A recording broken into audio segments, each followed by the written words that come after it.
3 things to consider when your house did not sell.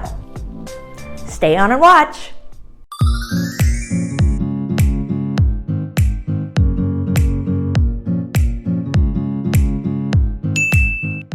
Reason number 1, did you have the house accessible? Was it easily accessible?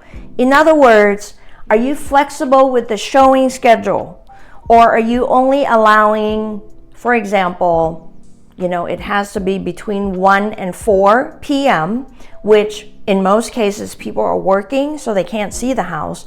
Are you available, is the house available during the evenings or the weekends? So the more accessible the house is, the more likely you will be able to attract prospective buyers. Sometimes many of these buyers are coming from, an hour, 2 hours away. So they don't have as much flexibility to be able to wait to see the house around your hours. So that's important. Is your house accessible?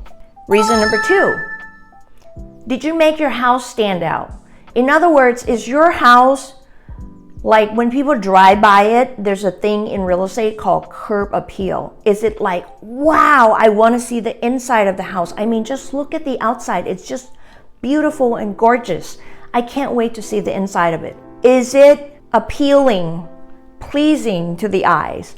And then when they get inside the house, have you decluttered, depersonalized, and detached your decor from the house? I did this whole thing.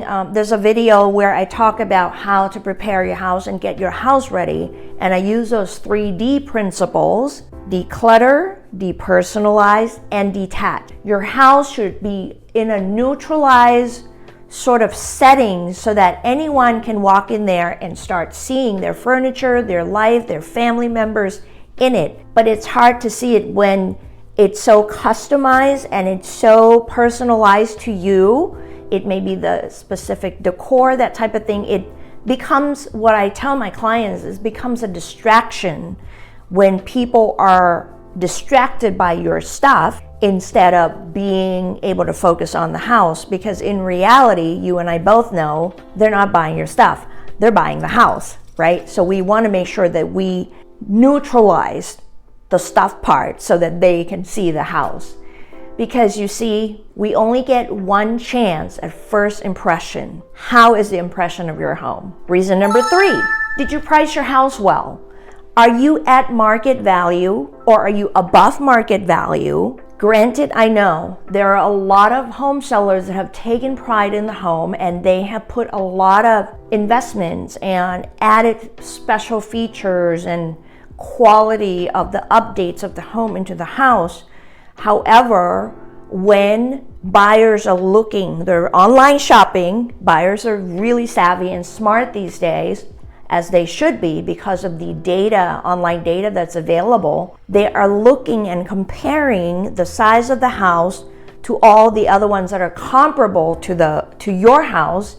But if your house is priced, let's say, 5%, 10% above the range of the price range of what's comparable, the buyer may skip seeing your house even if it's beautiful. They might come because they're curious. Let's say if you have an open house, you might have a packed open house because they want to see how you decorate, but they might not make a purchase because price per square foot is important to the buyers.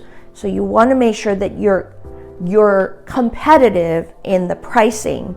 If you're above price range, it may not be beneficial to you. I talk to sellers about a different strategy where we list it just a bit below market, and we can, if we market well, and we can't control how many buyers are going to submit offers, okay? Especially in this really interest rate sensitive economy that we're in.